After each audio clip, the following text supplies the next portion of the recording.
Alrighty, so this is like the 200 round review of my Seekins Havak Hit chambered in 6 GT.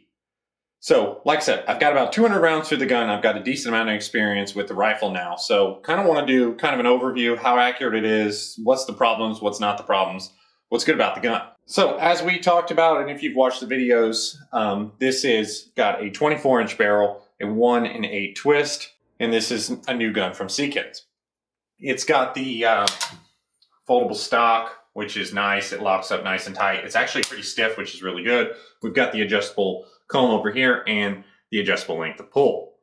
So no problems with any of this stuff. It's pretty easy to adjust. The knobs, they're not sharp, but you know, they're triangular knobs or star-shaped knobs. So it's not something you want to be adjusting all the time, but I've kind of set it and forget it, and it's really comfortable to shoot.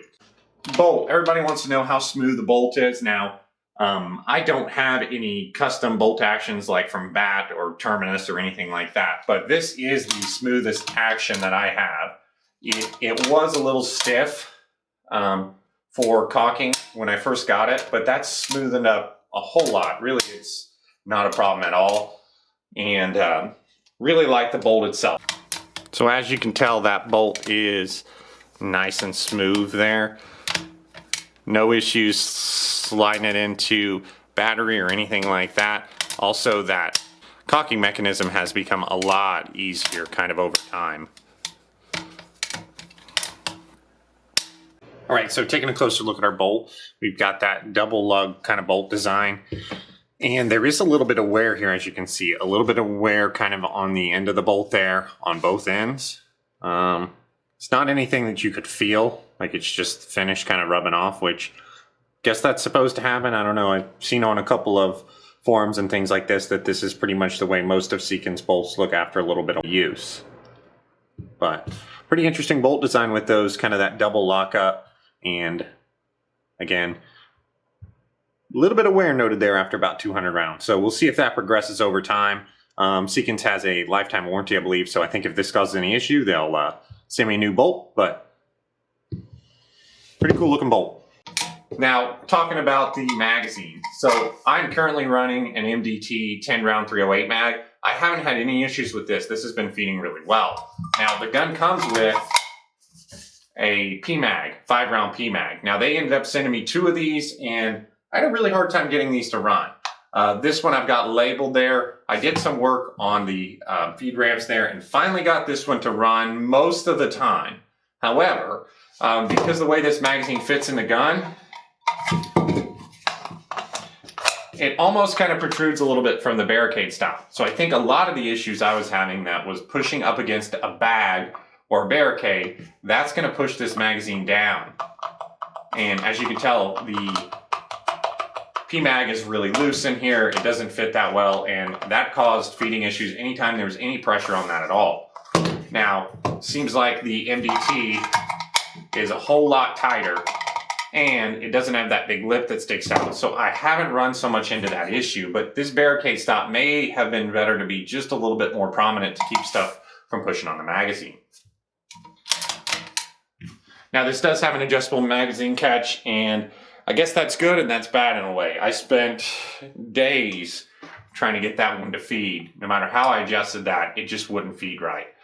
This one, I didn't even adjust it. I just had it set up where this one would feed, slapped it in there, and it ran just fine. Now, I've got an Athlon Midas Tac 6-25 by 56 optic on here and a set of Athlon rings. And I've got a bipod that I purchased off Amazon on here. And I've been shooting this at 100 yards, and I've shot it out to 600 yards with pretty good success. So I want to talk about some of the groups that you could probably expect with this gun. Now, I do a lot of shooting at 100 yards, you know, all hand loads, and we've used a couple different bullets. So I'm going to throw up a couple groups on the screen and we'll talk about them. So with the 108 ELD, we shot a 3-shot group at 0.22 inches with 33.4 grains of Varget and 2812 and 6.2 SD. So really good looking group. We've also shot 5-shot groups. As you see here, this one's down to 0.43 inches with the 112 match burner and stay ball. This one here, the 112 match burner and H4350 at 0.49 inches. And then a early 5-shot group with Varget and the 108 ELD at 0.68 inches. So good groups for this gun are right around 1/2 inch. I think we could probably get a little better than that. Again, I've only played around with the gun for about 200 rounds. The barrel's just now getting broken in. But it's definitely a 1/2 inch gun at 100 yards. Now, talking about the worst group that I've shot. Out of 200 rounds, the worst group that I've shot is a 1.1 inch group with the 112 match burner and stay ball. You see that group here. So really, talking about the worst group at 1.1 inches, most of the groups are somewhere between 0.5 and 0.6. You know, it's really a shooter, especially early on. So really happy with the accuracy. Part of the accuracy, what's helped is this is a very low recoil round, and it really does have a nice trigger. This is a Timmy, I think it's a Elite Hunter trigger that's in this gun. I've got it set up to break just about 2 pounds.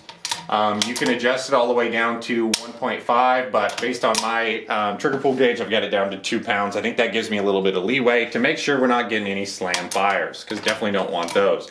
I'm also used to shooting triggers that are about 2.5 pounds, so works out pretty good for me. So I didn't mention this in my first video with the 6GT, but this actually has a quick detach barrel system. So essentially just loosen that nut there and hand spin off the barrel, and you can thread on a new pre-fit barrel without having to check headspace or having a gunsmith or anything like that. Now, supposedly they've got an open print, so hopefully some of the manufacturers will start to make some pre-fits for this hit action. Right now, I think they're only available through Seekins, which limits you to, I think, just 4 cartridges, 308, 6.5 PRC, 6 Creedmoor, and I think 6 GT. You might double check that to be sure. They may offer 6.5 Creedmoor as well.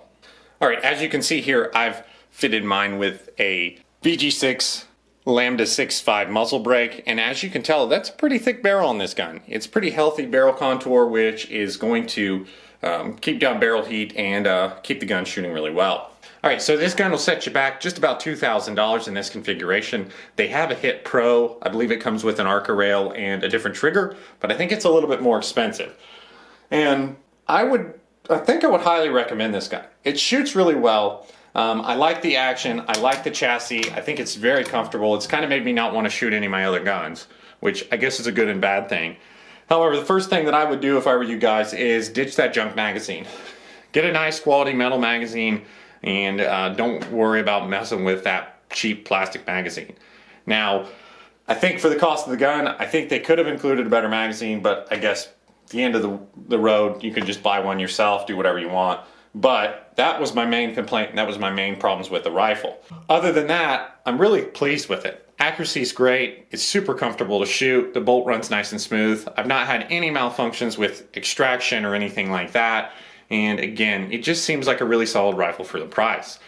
If you consider what you can get for 2,000 bucks these days, you know, with a nice chassis, nice trigger, good shooting gun, and that quick change system, I really don't see any reason not to continue to use this gun. I think I'd highly recommend it. Again, I don't have a lot of experience with some of these higher end rifles, so this is really the only one that I have. So this is kind of my opinion and my experience with the Seekins Havak Hit.